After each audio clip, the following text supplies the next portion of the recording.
جو ستی سنتوں سے فارغ ہو چکے ہیں وہ بھی اس کو مکمل کریں۔ الحمدللہ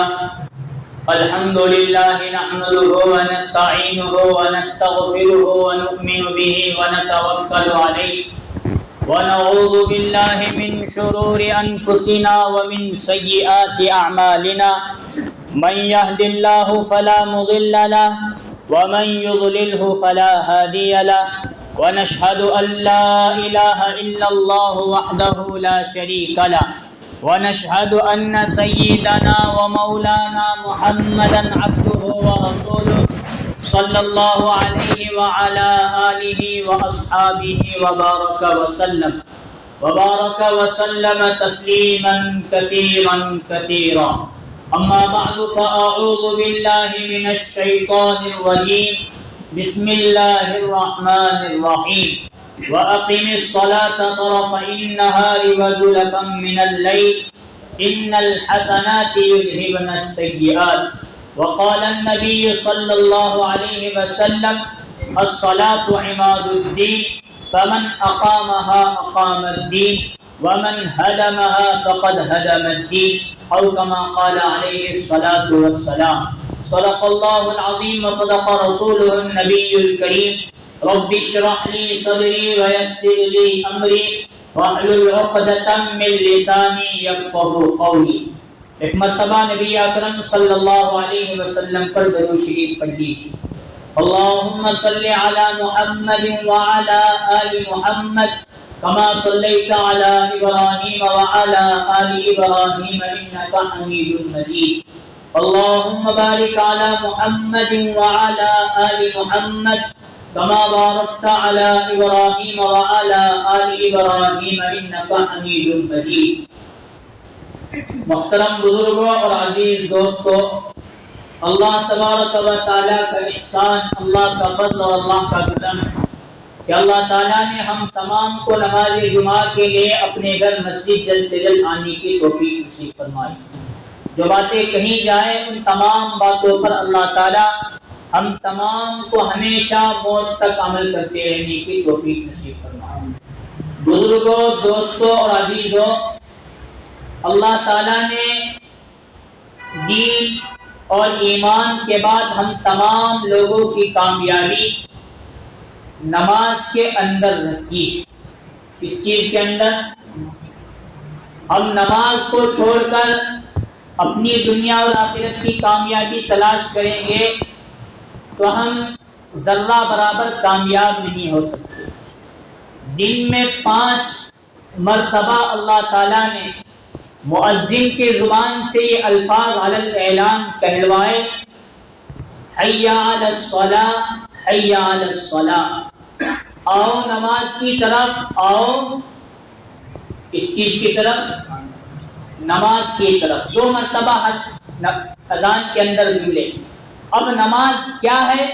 آگے کے جملے میں بتایا گیا، حی علی الفلاح، حی، آؤ کامیابی کی طرف، آؤ کامیابی کی طرف۔ نماز ہی کامیابی ہے، اسی کی طرف آؤ۔ مؤذن کو دن میں 5 مرتبہ اس بات کی صدا، ندا، آذان، آواز بلند آواز سے لگا کر امت مسلمہ کے ہر فرد کو یہ بتایا گیا، کامیابی اگر دین اور ایمان کو تم نے حاصل کیا ہے، اس کے بعد اگر اعمال میں کسی چیز میں کامیابی تم تلاش کر رہے ہو، ان اعمال میں سے سب سے محترم شان عمل نماز۔ اس کو پڑھو گے، دنیا کے بھی مسائل حل ہوں گے اور دین کے بھی مسائل حل ہوں گے اور تم کامیاب۔ میں نے گزشتہ جمعہ نماز کی فضیلت، نماز سے کیا مطلوب ہے اور نبی صلی اللہ علیہ وسلم نے کس طرح نماز پڑھی، وہ واقعات، صحابہ کرام کے واقعات، اولیاء کرام کے واقعات، تابعین، تبع تابعین، غوث قطب ابدال کے واقعات کو سامنے رکھ کر میں نے یہ بتانے کی کوشش کی، نبی سے لے کر جتنے نیک، متقی، پرہیزگار بندے، اولیاء صفت انسان گزرے ہیں، ہر ایک کو نماز سے محبت تھی، پیار تھی، اسی لیے وہ لوگ دنیا سے کامیاب ہو کر، حالانکہ ان کے سامنے بھی دنیا کی ان کے سامنے بھی دین تھا. کسی کو لات انہوں نے نہیں مارا، دنیا کو بھی نہیں چھوڑا، دین کو بھی نہیں چھوڑا. لیکن ہم لوگ آج دنیا دنیا دنیا کرتے دین کو اتنا چھوڑ رہے ہیں. صبح کی 10 منٹ کی 2 رکعتیں ہم پر بڑا بوجھ ہے. جو تشکیل میں ملاقات کے لیے جاتے ہیں، اٹھانے کے بعد چہرے پر ایک اداسی سی رہتی ہے اور چہرے پر ایک افسردگی سے رہتی ہے. جماعت والوں کو میرا ہی گھر کیوں دکھا آ کر مجھے اٹھانے لگے. یہ زبان سے اگر نہیں کہتے تو ان کا چہرہ بتاتا ہے، اور بعض بلکہ اکثریت طبقہ یہ بتاتا ہے کہ ذرا دن بھر تھکن تھی، کام سے آ کر جو سوئے تھے نہیں اٹھے، اس لیے ہم اٹھانے بھی تمہیں آتے. یہ الفاظ ہیں لوگوں. حالانکہ ہمارے پاس ہے کیا؟ دن بھر رات میں آئے، صبح میں نہیں اٹھے. نبی صلی اللہ علیہ وسلم پوری شریعت اتر رہی تھی، اس پر عمل کر رہے تھے. عمل کرنے کے ساتھ صحابہ اکرام کو، حالانکہ معمول کیا، قرآن نازل ہو رہا ہے تو اس کی تبلیغ کرنا. جنگ اور جہاد پر جانے کا جیسا ہی حکم ہو، نہ گرمی دیکھنا، نہ سردی دیکھنا، نہ بارش دیکھنا، کچھ نہیں، اللہ کے راستے میں نکل جانا. کب تک نکلنا؟ آج ہمارے لیے 3 دن ہے، اس میں سے بھی ہمیں 2 دن 2.5 دن لگاتے ہیں. 40 دن ہے، اس میں بھی کمی بیشی. چلا لگاتے ہیں، اس میں بھی کمی بیشی. 4 مہینے، اس میں بھی کمی بیشی. لیکن نبی اور صحابہ اکرام پر انفروا فی سبیل اللہ، اللہ کے راستے میں نکلو، فقط 3 دن کے لیے نکلو، یہ اصول نہیں تھا. چلے 4 مہینے سال کے لیے نکلو، اصول نہیں تھا. نکلو جب تک تمہیں وہ جگہ فتح یا صلح کے طور پر ہاتھ نہیں آتی، تب تک تمہیں نکل کھڑے رہنا.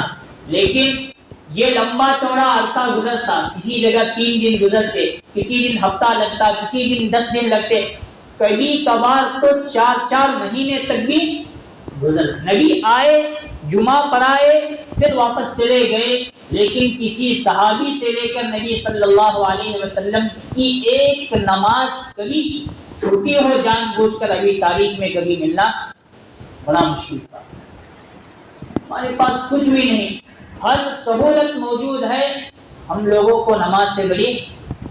میں نے گزشتہ جمعہ میں کہا تھا، اصل میں نماز کی رغبت ہم سے ختم ہونے کی وجہ دنیا کا غالب آنا ہے. جب دنیا غالب آتی ہے تو نماز سے محبت ختم ہو جاتی ہے، اور نماز سے محبت ختم ہوگی، نماز کی توفیق نہیں ملے گی. مسجد کی طرف بھی اللہ تعالیٰ دیکھنے کی توفیق. سب سے پہلا ہمارا تعلق کٹا مسجد سے. جب مسجد سے کٹا تو خود بخود نماز سے کٹا. جب نماز سے کٹا ہے تو ہم دنیا کی طرف ہو کر رہ گئے. اب ہمیں دین اور نماز کی توفیق اللہ تعالیٰ دینے کے لیے نماز کا اہتمام کرنا بہت بہت بہت ضروری. رسول اللہ صلی اللہ علیہ وسلم نے فرمایا، من ترک الصلاۃ متعمدا فقد کفر. جو شخص جان بوجھ کر ایک نماز چھوڑ دیتا ہے، فقد کفر، تو وہ اسلام سے نکل کے کفر کے اندر داخل. کہاں داخل ہو رہا ہے؟ جو بندہ جان بوجھ کر، کیسے چھوڑتا ہے؟ جان بوجھ کر نماز، ایک وقت کی نماز چھوڑ دیتا ہے، فقد کفر، وہ اسلام سے نکل کر کفر کے اندر خود بخود داخل. نبی صلی اللہ علیہ وسلم نے فرمایا، بین العبد و بین الکفر ترک الصلاۃ. بندے اور کفر کے درمیان صرف نماز کا. یہ سب باتیں ہمارے لیے کوئی نئی نہیں ہے. ہر 3-4 مہینے، ہر 6 مہینے میں ان باتوں کو سختی کے ساتھ، کبھی نرمی کے ساتھ نماز کے فضائل پر، کبھی سختی کے ساتھ نماز کے وعیدات پر، اور دعوت و تبلیغ کے ذریعے دیگر الگ الگ طرق سے ہم لوگوں کے کانوں تک باتیں آتی ہیں. لیکن ان چیزوں کو، وعید اور وعدوں کو سن کر ہمارے ایمان ہمیں نماز تک نہیں لاتا، مطلب ہمارے اندر اب ایمان باقی. نبی صلی اللہ علیہ وسلم کا فرمان نمازوں کے بارے میں اتنا سخت ہے، حالانکہ حضور صلی اللہ علیہ وسلم نے کبھی کسی کو اپنی زبان سے کافر نہیں کہا. کسی کافر کو بھی اپنی زبان سے نبی صلی اللہ علیہ وسلم نے کافر، ابو جہل کافر تھا، معلوم تھا، لیکن اس کے گھر بار بار دعوت اس لیے دینے جاتے کہ وہ کفر سے نکل کر اسلام میں داخل ہو کے جنت میں پہنچنے والا، لیکن زبان سے اسے کافر تو جہنمی ہے کبھی حضور نے. لیکن علامتیں بیان کی جن بندوں کے اندر یہ علامتیں ہیں وہ بندہ، لیکن جب باری آئی امت مسلمہ کے بارے میں تو حضور نے امت کے بارے میں فرمایا میرے امت کے تمام افراد مسلمان تو ہیں، لیکن جو بندہ نماز کو چھوڑے گا وہ کافر. یہ حدیث کھلم کھلا علی اعلان ہمارے سامنے اعلان کر رہی ہے، بتا رہی ہیں ہم اگر نماز پڑھتے ہیں تو دنیا اور آخرت کی کامیابی ہمارے مقدر میں ہے، اور اگر ہم جان بوجھ کر کوئی نماز چھوڑ دیتے ہیں تو نبی صلی اللہ علیہ وسلم کے علم، فتوے اور حضور کے بتائے ہوئے مسئلے کے مطابق ہمارا شمار مسلمانوں میں نہیں، ہمارا شمار کہاں ہونا شروع ہوتا ہے. اور ایک مرتبہ حضور نے فرمایا الصلاۃ عماد الدین، نماز دین کا ستون ہے. فمن اقامها اقام الدین، جو بندہ نماز کو قائم کرتا ہے وہ پورے دین کو قائم کرتا ہے. الصلاۃ عماد الدین فمن اقامها اقام الدین. آگے کے جملے ومن هدمها فقد هدم الدین، جو بندہ نماز کو چھوڑ دیتا ہے وہ دین کو مکمل طور پر گرا دیتا ہے اور منہدم. بتانے کا مقصد یہ جو بندہ نماز پڑھتا ہے دین پر پورے کے پورے قائم رہتا ہے، اور جو نماز کو چھوڑ دیتا ہے وہ پورے کے پورے دین سے اپنا ہاتھ دھو. نماز ایک کامیابی کی طرف پہنچانے والی چیز ہے، اور نماز کو چھوڑنے کی وجہ سے بندہ ناکامی کی طرف چلے جانے کے بہت قریب ہوتا چلا جاتا ہے. یہ تو نماز چھوڑنے کی بات بہت دور لمبی چوڑی ہے. نبی صلی اللہ علیہ وسلم کے زمانے میں صحابہ کسی منافق شخص کی بھی اتنی ہمت نہیں ہوتی تھی کہ ادھر جماعت کا وقت ہو اور نماز کھڑی ہو اور کوئی بندہ اپنے گھر کے اندر بیٹھا یا تو نماز چھوڑ رہا ہے یا نماز وہاں جماعت کے بغیر. یہ کسی منافق کے اندر بھی اتنی ہمت. آج ہم اپنے آپ کو سچا پکا مسلمان کہتے ہیں اور ہماری نمازیں چھوٹ جاتی ہیں، جان بوجھ کر چھوڑ دیتے ہیں. حضور صلی اللہ، حالانکہ وہ مدینہ کے پورے واقعات حضور کے سامنے تھے. صحابی تو صحابی چھوڑو، کوئی منافق بھی نماز نہیں چھوڑتا، یہ نبی کو معلوم. لیکن ویسے ماحول خیر القرون میں حضور نے فرمایا میرا دل یہ چاہتا ہے کچھ نوجوانوں کو کہوں کہ ایندھن اور لکڑیاں جمع کریں، اور جو جان بوجھ کر جماعت چھوڑ کر اپنے گھروں کے اندر نماز پڑھ رہے ہیں ان کے گھروں کو میں ان لکڑیوں اور ایندھنوں کے ذریعے جلا کر، حالانکہ مستورات ہیں، گھر میں بچے ہیں، اخراجات کی دوسرے سامان ہیں، لیکن حضور کا غصہ اتنا ہے، حضور فرما رہے ہیں جو جماعت چھوڑ کر نماز اپنے گھروں میں پڑھ رہے ہیں ان گھروں کو جلا دینا یہ حضور کا غصہ ہے. تو گھر میں نماز پڑھنے والوں کے بارے میں اور جو نہ پڑھتے ان کے لیے حضور کیوں غصہ نہ ہوں گے اور کیوں نہ جی. اور ایک موقع پر حضور نے فرمایا جو بندہ جان بوجھ کر نماز کو جماعت کے ساتھ چھوڑ دیتا ہے اللہ تعالیٰ کل قیامت کے دن جان بوجھ کر نماز پڑھنے کی قضا کرنے کی وجہ سے اسے 2,80,000 برس تک جہنم کے اندر جلا. کتنے؟ نماز قضا کرنے چھوڑنے کی بات تو بہت دور ہے، اور حضور نماز چھوڑنے والے پر تو بڑا غصہ ہوتے ہیں. فضائل اعمال میں حضرت شیخ زکریا نور اللہ مرقدہ نے ایک روایت ایک بڑی ہی سختی کے ساتھ نقل کی ہے جس میں حضرت فرماتے ہیں حضور صلی اللہ علیہ وسلم نے فرمایا جو بندہ بے نمازی ہوتا ہے اللہ تعالیٰ اسے 15 طرح سے عذاب دیتا ہے. کتنے طرح سے؟ 5 طرح کا عذاب دنیا میں، 3 طرح کا عذاب موت کے وقت، اور 3 طرح کا عذاب قبر میں جانے کے بعد. اور 3 طرح کا عذاب قبر سے.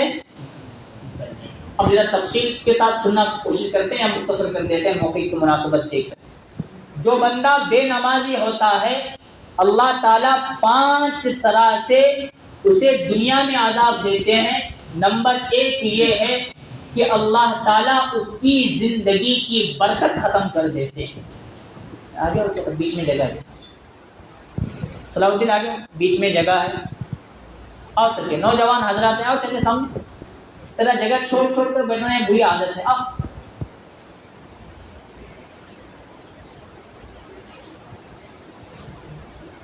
کیا بول رہا تھا میں؟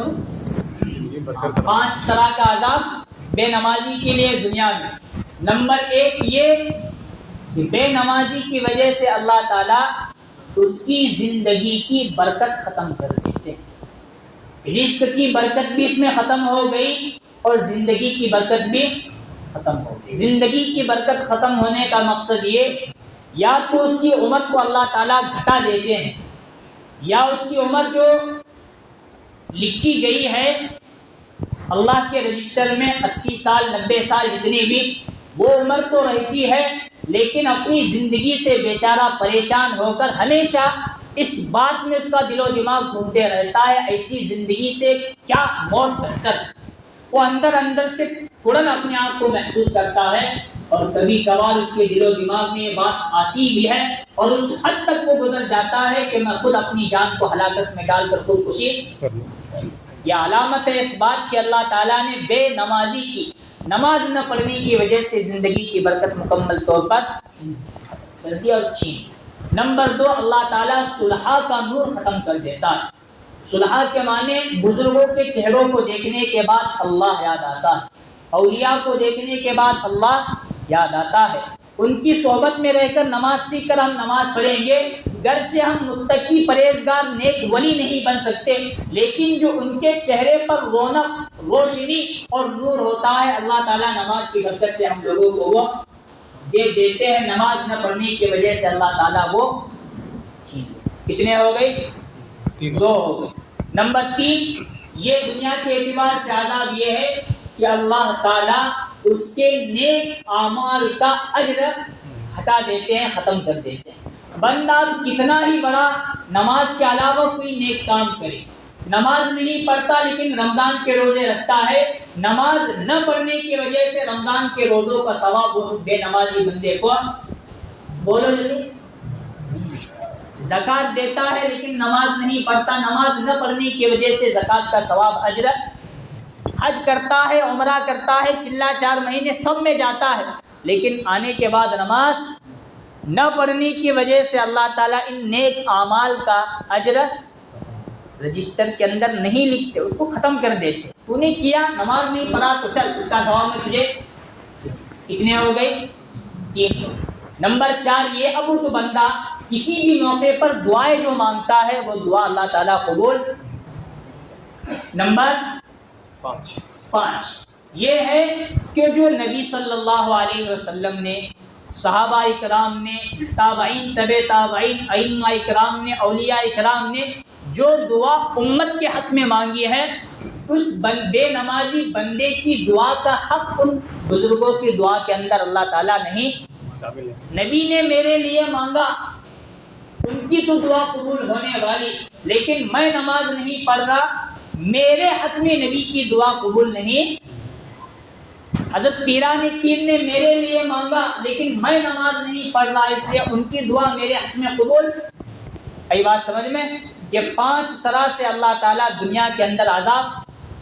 دنیا کا مسئلہ تو حل ہوا. اب دنیا کے بعد موت کا وقت آج نہیں تو کل کل نہیں تو پرسوں 50 سال 60 سال 70 سال 80 سال کب نہ کب آ کر اب نماز نہیں پڑھتا تو اب وہاں اللہ تعالیٰ کیا کرتے ہیں موت کو اتنا سخت کر دیتے ہیں کہ بندہ ذلت کے ساتھ بدتر سے بدترین اور بری موت پیڑیاں رگڑ رگڑ کر مرنا. نمبر 1 پہلا عذاب موت کے وقت. دوسرا عذاب یہ ہوتا ہے کہ اللہ تعالیٰ بھوک کے حالت میں اسے موت اس کے حلق کو بند کر دیتے ہیں. آخری لمحات میں کوئی لقمہ بھی اس کے اندر حلق کے اندر ایک دانہ بھی ڈالا جائے اللہ تعالیٰ بھوک پیٹ کی جو بھوک ہے اسے برقرار رکھتے ہیں اور اناج کے اس نلی اور حلق کو مکمل بند کر دیتے ہیں. لقمہ تو چھوڑو، ایک دانہ بھی میں اس کے پیٹ کے اندر جانے نہیں.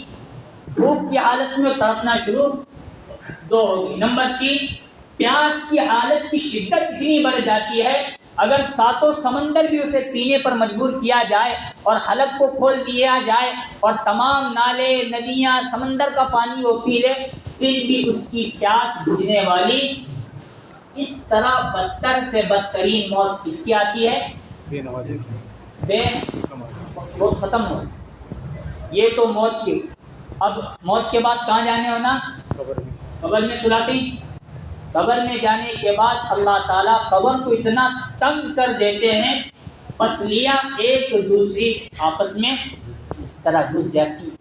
قبر اور زمین بے نمازی کے لیے مکمل طور پر تنگ ہو جاتی ہے، پسلیاں. نمبر 2 عذاب جو آتا ہے ابھی، اس کے قبر کے اندر آگ بھڑکا دی جاتی ہے، اسے قبر ہی میں سے جلانا شروع کر دیا. اور قبر کا تیسرا عذاب یہ، اللہ میری بھی حفاظت ہم تمام مرحومین کی بھی حفاظت فرمائے. ایک اژدھا مسلط کیا جاتا ہے، اس کے آنکھوں سے چنگاریاں اور انگارے نکلنا شروع ہوتے ہیں اور اس اژدھے کے ناخن اتنے بڑے ہوتے ہیں. ایک بندہ صبح صادق سے چلنا شروع کرے، غروب آفتاب تک چلتا رہے، شروع سے لے کر آخر تک اس کے ناخن کے حد تک پہنچ بندہ سکتا. ویسا اژدھا مسلط ہوگا. اور وہ اژدھا صبح کی نماز چھوڑنے پر طلوع آفتاب تک مارتے رہتا ہے، ظہر سے لے کر عصر تک، عصر سے لے کر مغرب تک، مغرب سے لے کر عشاء تک، عشاء سے لے کر. اور وہ یہ کہتا ہے مجھے مسلط کیا گیا ہے تیرے نماز چھوڑنے کی. ایک مرتبہ جو مارتا ہے وہ اژدھا خنکار، تو مردہ 70 ہاتھ زمین کے اندر دھستا اللہ حفاظت فرمائے. یہ سننے میں ہمارے رونگٹے کھڑے ہو رہے ہیں، لیکن کیا حالت بنے گی کل قیامت کے دن قبر میں جانے کے بعد معلوم. دنیا کا مسئلہ بھی ایسا، موت کا مسئلہ بھی ایسا، قبر میں جانے کے بعد بھی مسئلہ. اب قبر سے نکل کر میدان محشر کا مسئلہ کھڑا ہوگا تو اللہ تعالیٰ اس کا حساب بڑی سختی کے ساتھ لیں گے. دوسرا عذاب یہ ہے کہ اللہ تعالیٰ غصے سے اسے دیکھیں گے اور نظر رحمت پھیر دیں گے. اور تیسرا عذاب میدان محشر میں اللہ تعالیٰ یہ دیں گے کہ اس کے لیے سیدھا جہنم کا فیصلہ کر دیا. اس کے لیے بے نمازی کے لیے 5 3 کتنے ہوئے؟ پھر 3 اب ایک میں نے شروع میں کیا بولا حدیث میں 15 عذاب ہیں، یہ کتنے ہو گئے؟ 14. اب جو ہے اللہ تعالیٰ وہاں میدان محشر میں اس کے پیشانی پر لکھ دیں گے، اے وہ بندے جس پر اللہ کی رحمت سے دوری ہو چکی ہے، اے وہ بندے جس پر اللہ کا غضب نازل ہو چکا ہے، اس کی پیشانی پر تیسری سطر لکھی ہوگی، اے وہ بندے جس کے لیے جہنم کا فیصلہ کر دیا گیا. یہ ہیں 15 عذاب جو بے نمازی پر اللہ تعالیٰ دنیا سے مسلط کر دیتے ہیں، اور جہنم کے جانے تک وہ عذابات اسی طرح مسلط.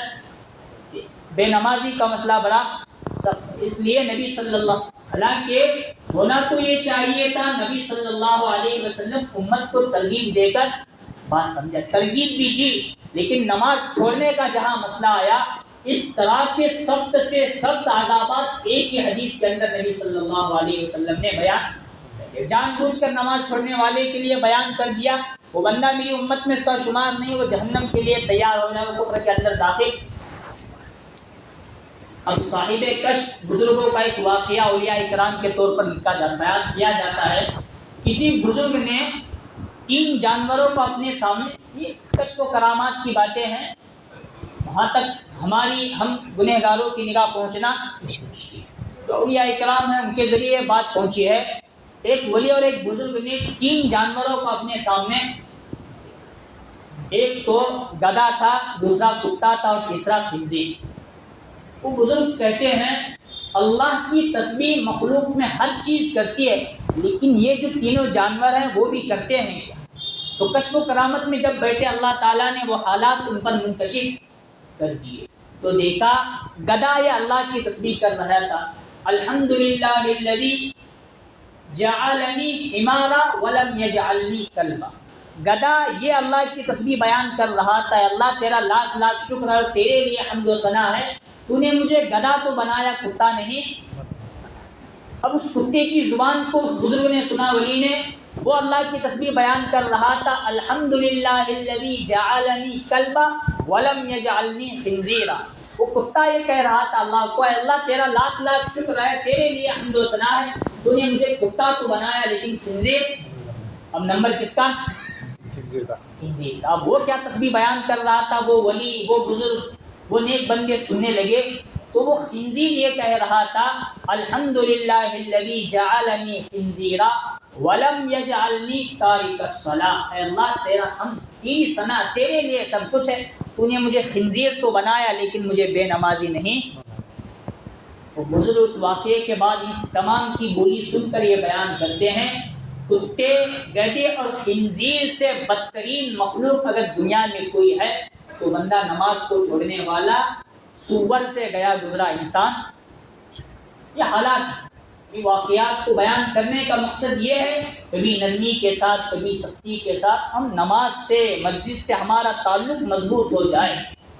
اذان کے انتظام میں ہم رہے، کب اذان ہو کب ہم نکل کر مسجد کے لیے، اور ہم چھوڑیں گے تو یہ جو وعیدات ہیں، جو وعدے ہیں، سب کے سب ہم پر آئیں گی اور 15 کے عذابات ہم پر مسلط ہو کر ہم تمام کے تمام جہنم میں چلے جائیں گے. اللہ تعالیٰ سے دعا ہے کہ اللہ تعالیٰ ہم تمام کی حفاظت فرمائے، بے نمازی بننے سے بچائے، نمازوں کی پابندی کا اہتمام اللہ تعالیٰ ہم تمام کو، پوری امت مسلمہ کو، مرد و عورت کو، ہر ایک کو نصیب فرمائے.